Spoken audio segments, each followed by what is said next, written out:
You shall not pass! Your whippersnappers run, you fool! But Dumbledore, For the last time, I'm not Dumbledore. I'm Gandalf. Your author should be paying mine for copyright infringement. Oof! Dumbledore! Hey, I'm Peyton. I was just watching some magical movies, and I was wondering, how did folklore shape our version of fantasy books like Harry Potter and The Lord of the Rings? Was it always burn the witches and kill he who must not be named? Whoops, wrong door. Can I come out now? It's been 11 years. Don't I have a wizard school to attend? Not yet. You're safe here with magic or some junk. Bye! Where was I? Ah, yes. Let's start with witches. Now, I know what you're gonna say. Aren't all witches green, wear pointy hats, and fly on brooms? Not exactly. You see, we have come a long way since this green stereotype. Now, modern witches resemble average people. Characters like Hermione or Sabrina show that witches could be anyone. Your neighbor, your friend. But let's hope it's not your girlfriend, because that would come with all sorts of spookum-magookums. Historically, magic was originally practiced by 14th century male sorcerers attempting necromancy. That's bringing zombies to life to perform tasks like sharing the secrets of the universe. Or for transportation. Think of it like a 14th century Uber, with a dead guy driving you around. That's not at all creepy or nightmare fuel. It wasn't until the 1487 publication of a book titled Hammer of Witches, which claimed that women made pacts with the devil to perform magic. Church authorities claimed that witches had nocturnal meetings to brew potions, sing, and dance, and eat babies? Well, why not chuck a baby or two on the potion for good measure? Thus began the witch hunts of countless innocent people used for societal scapegoats, from crop failure to revenge. During the Salem witch trials, many residents were afflicted by curses of witches, such as delusions, vomiting, and muscle spasms. But more recent studies show curses to be caused by a fungus found in rye and wheat, used for bread. But that's not the point. These trials brought about deaths and debate amongst the town. Gradually, society dismissed witch hunts as it was increasingly seen as fraudulent and inaccurate. But magic wasn't always seen as devil worship. It used to be considered as science and medicine. Most magic was practiced through charms or items, requiring using parts of animals worn on the body to thwart away sickness or evil. While superstitious, people were trying to make sense of and control their surroundings. Take this spell, for example. If you want to get rid of a married partner, you have to get naked, pour honey all over yourself, and roll in grain. Then get that partner a deadly bread.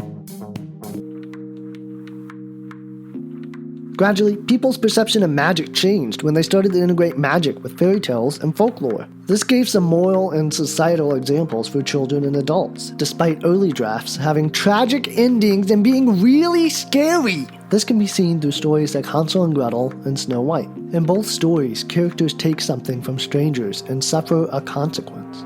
In one story, you might be cooked up and turned into soup. In the other, cursed to sleep for God knows how long, only to be awakened by a non-consensual kiss from a complete stranger. Those stories are still told to children today as a way to keep them cautious of others and safe from harm.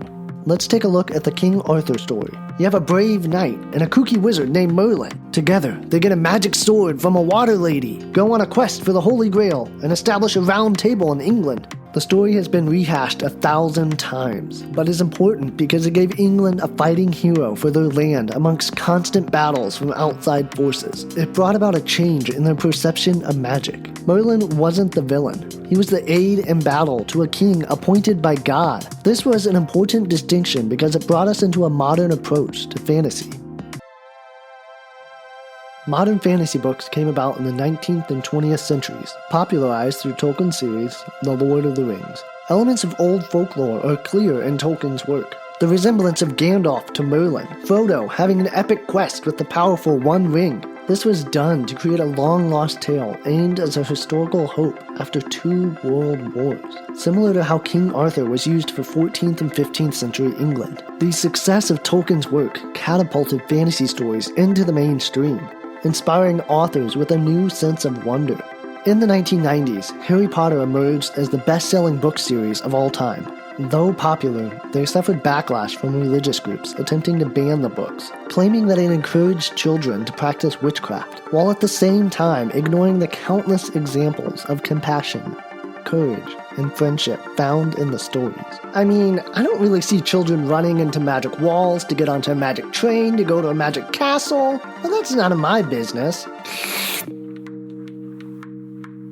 This anti-magic sentiment is shown and commented on in the more recent movie Fantastic Beasts and Where to Find Them. The story takes place in New York City during the Roaring '20s. Our main character, a nervous, creature-loving Newt Scamander, meets the lead propagandist of the New Salem Philanthropic Society. Beware! Witches! They live among us! No longer is their skin green like in tales of old, but they appear like you and I. You, sir, are you a seeker? A seeker of truth? No, we fancy ourselves more of beaters, 'cause snitches get stitches. Ain't that right, Fred? That's right, George. I'm a chaser. I'm a seeker. I caught the snitch in my mouth once. The crowd went...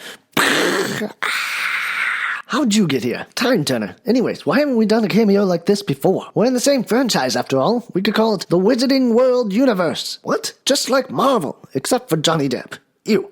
Creepy, you know what I mean? Excuse me, but we're in the middle of a video right now.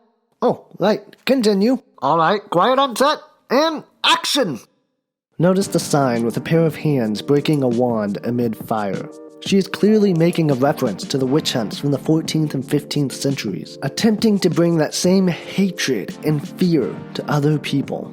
What she doesn't understand, and what the movie ultimately points out, is that magic can and is used to protect others. Heck, Newt uses magic to show that the wizarding world has a problem with animal cruelty and extinction. He takes it upon himself to study and protect these magical creatures, ultimately taking a trip to North America to restore a magical bird to its native land. But witch hunts against magic still persist. In the early 2000s, many churches and religious organizations condemned these beloved stories, because they had a misconstrued belief that magic was carried out by demons and devils, stating that books like The Lord of the Rings were okay because you cannot directly practice the magic. Gandalf was more of an aide to Frodo, similar to Merlin and King Arthur. But because Harry Potter characters studied numerology and astrology, it gave people a gateway into satanic practices. But what they miss, just like the New Salem followers miss, is that these stories are used in a fictional way to promote love and compassion. Magic is used as a medium of storytelling, not as an instruction manual. Despite some backlash, society's perception and understanding has become more accepting of magic, and its use and symbolism is seen today through modern medicine and movies. We no longer have to define the unknown through supernatural methods, and magic is no longer a threat against society, but we see some of our favorite heroes use it to save the world and promote positive societal values. And at the end of the day, isn't that what we need? Wow, what a history lesson. More animated video essays like this one coming soon. Until then, check out another video right here, and I'll